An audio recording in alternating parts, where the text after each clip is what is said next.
Are you the kind of person who texts and watches TV at the same time? No judgment.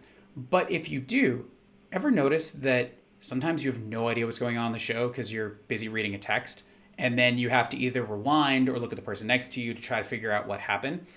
That's because humans can't multitask. We think we can multitask, but we actually can't. Some people are better at splitting attention between two things. Others are better at shifting attention from one thing to another very quickly. But we physically cannot take 100% of our attention and put it on two things at the same time. It just doesn't work. Yet, we ask our prospects to do this during presentations all the time.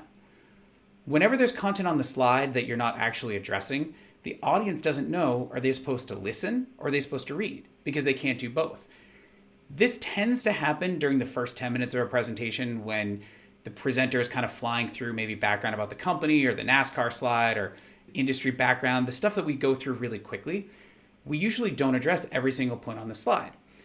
So the rule of thumb on this, if it's on the slide, you have to read it. You have to guide the audience so they know they're supposed to listen and read at the same time because they can't split their attention.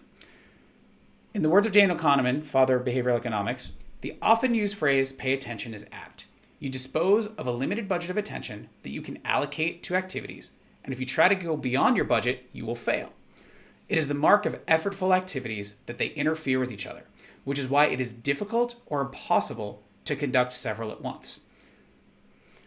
So my advice to any presenter with content is make the content easy to follow, but if it's on the slide, you have to read it.